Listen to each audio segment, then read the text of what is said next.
So I'm just going to give a quick, simple poker 101 tutorial. Just basically, the most important thing to understand is you have to know what the best hand is at any moment. When you're given two cards, that's always going to be aces are going to be the best hands. At that point, you could feel very good and aggressive. And unless you want to induce more cash coming in, it wouldn't be wrong to go all in, no matter where you are. Let's say if you just want to pick the blind, if you go in, you get called at best. If somebody else has aces, you're at even money to chop. And same thing when the flop comes out, three cards come out, you always have to be able to recognize what the best hand is at that moment and see where you are. If you have the best hand at that moment, you again be super aggressive and go on to either try to get more money in the pot or win the pot outright. But you also have to recognize whether you have two cards, you're just been dealt two cards and flop hasn't come out, the turn hasn't come out. If you get called, what would make the best hand? All right, so the best hand is always going to be, of course, the highest straight flush, royal flush, ace, king, queen, jack, 10 of the same suit. And, straight flush is the highest number, and, quads, full houses. So you want, the hands that, that make the best hand. You have to always be able to recognize it. So when a flop comes out, you should always know. Let's randomly give myself, two cards. Somebody else got two cards. And at this point, I have ace, eight of clubs. It's a good hand, but, at this point, you're just ace high with an eight to go. Let's see what the flop comes at this point. Jack 4-8. So at this point, I feel like I have the second pair and good kicker. But the best hand is a set of jacks. Second best hand is a set of eights.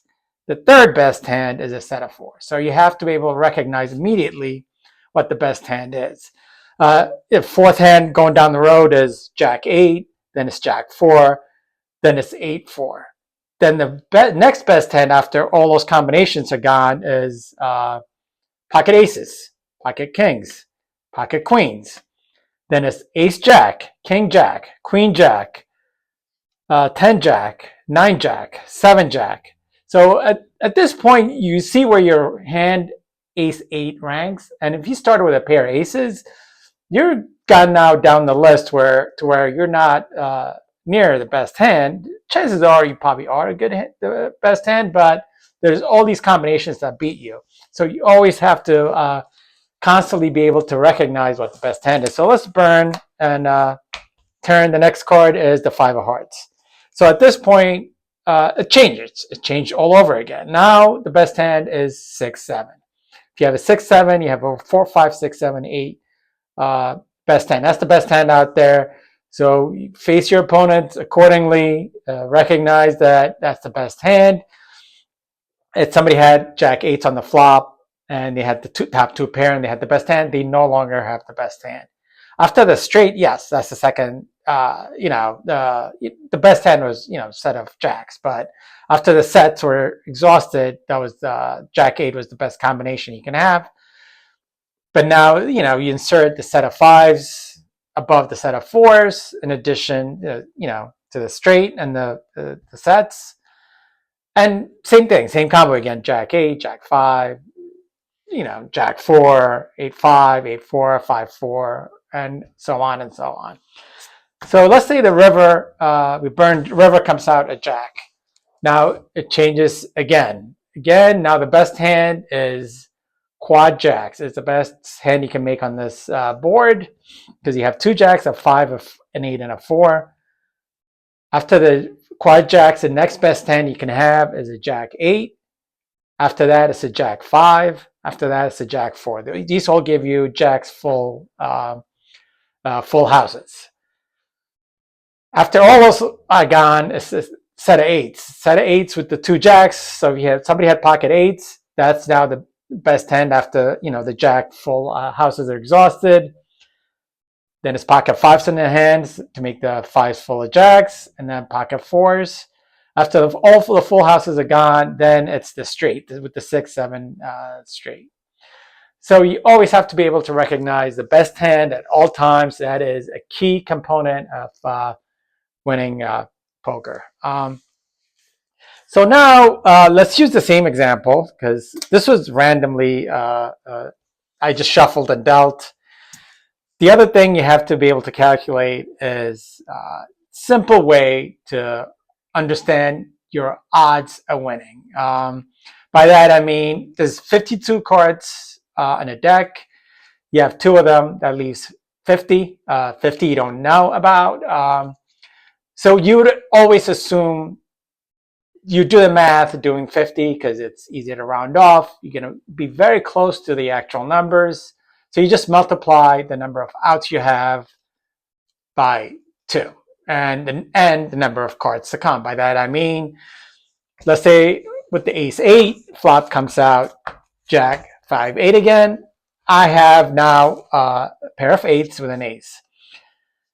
So let's assume somebody bets. If somebody has a set of jacks, chances are you're not going to be able to beat them, but you're still not mathematically eliminated. You have you can get a runner, what's called a runner, which is a turn in the flop coming, for you to win. So you'd have to get an ace and then another ace, in which case you'll have aces full of eights. The other guy would have aces full of jacks. But let's say assume somebody bets. What's a more likely scenario is somebody bets, they have a jack, get kicker, ace king, ace queen, ace jack, ace 10, whatever they have. They can even have jack 4 for a 2 pair. So you have to determine what hand you want to put them on.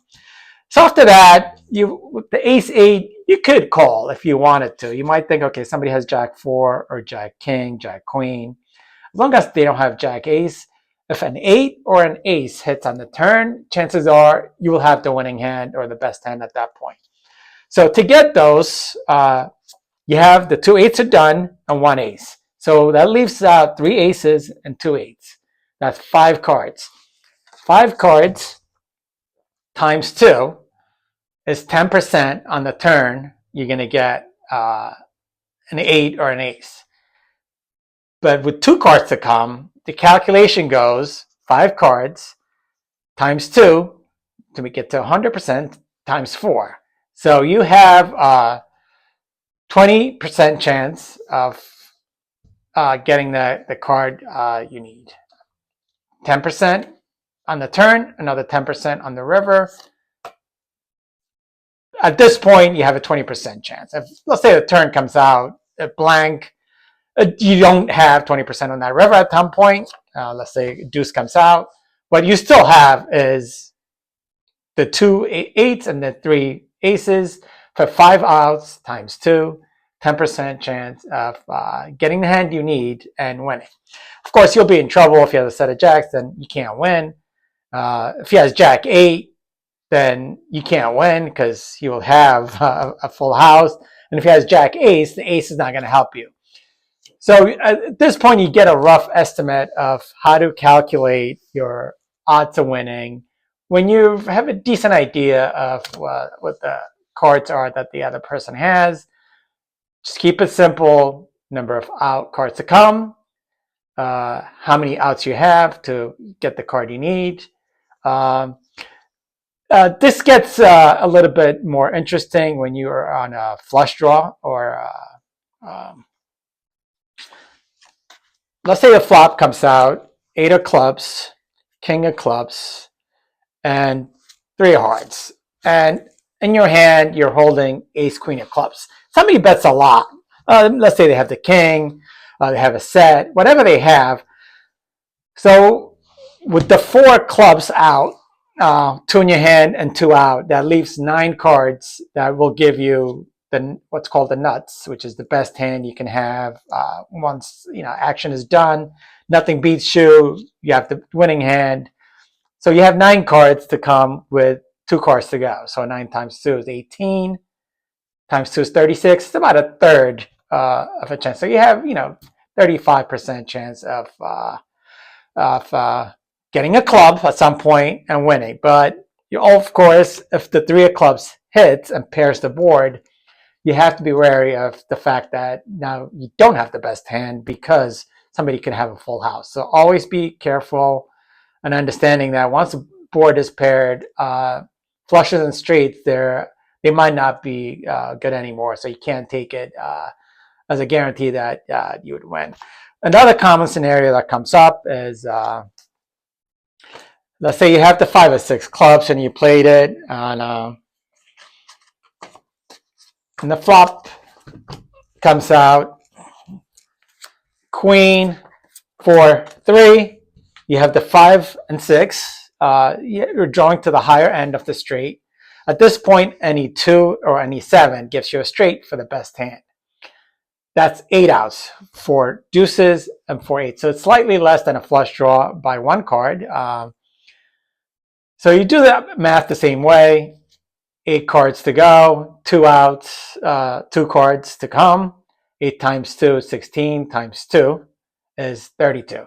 So 32% chance as opposed to 36% chance with the flush. They're both about a third of a chance. On the rare occasion, you might get what's called both a flush and a straight draw. So I have the 5, 6 of spades, and the flop is 3 hearts, 4 of spades, 6 of spades.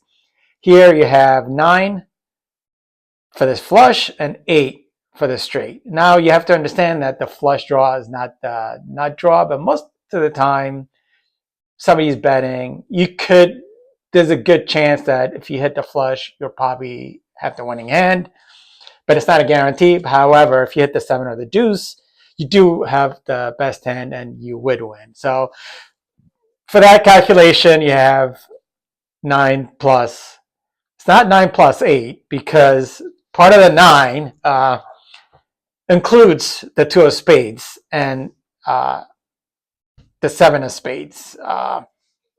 So the math works out. It's 9 and 6 or 8 and 7. And whichever way you do the math, it's 15 outs with 2 cards to go. 15 times 2 is 30 times 2 with the 2 cards to come. 60%. However, it's a rough estimate of where you are. You should be ahead. You should be playing those hands more aggressively. The other big issue that comes up, this usually involves pre-flop play, especially late in tournaments, where a lot of all-ins are in play. Somebody has an ace king. Most of the time, they are going to go all in or call an all in. This usually results in what's called a race. A race is somebody who's done the math. It means it's a coin flip. It's 53 to 46%, 53 to 47, 54 to 46% chance of a pair versus ace king, like deuces to queens, pair of deuces, 3s, 4s, 5s. In somebody's hand versus ace king, it's a race. Actually, the pocket pair is ahead slightly. And in tournaments, you're going to end up in these, and you're going to face one of these with a pocket pair, and you're going to have to win that. And you're going to have one of these, and you're going to have to beat a pair with these. So these are called flips. Every tournament pretty much ends up getting there. So with these, the only 2 hands you're worried about is aces and kings, more so with the aces. Because at that point, you're pretty much dominated. You have a very small chance of winning. You'd have to hope to get like 4 ace of diamonds, king of spades. You're hoping to get 4 diamonds on the board to win, or you have to get 2 kings, or 10 jack queen for a straight. So you're pretty much dominated against aces, kings, a little bit less so because you just need one ace, one of the 3 aces to come out, which is you have hope, but it's not great. Queens through deuces, yes, those hands are ahead.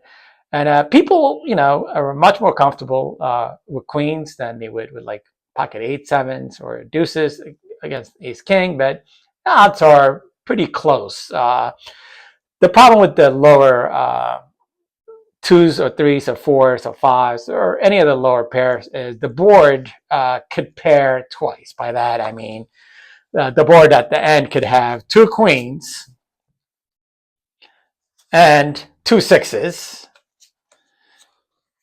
and a five. So if you had pockets fours or threes, now the ace high is going to win because there's two higher pairs on the board. But if the board doesn't pair twice, then yes, the pocket pairs are good. So those are cold races. This is basic, easy calculation to do while you're playing, and it should help.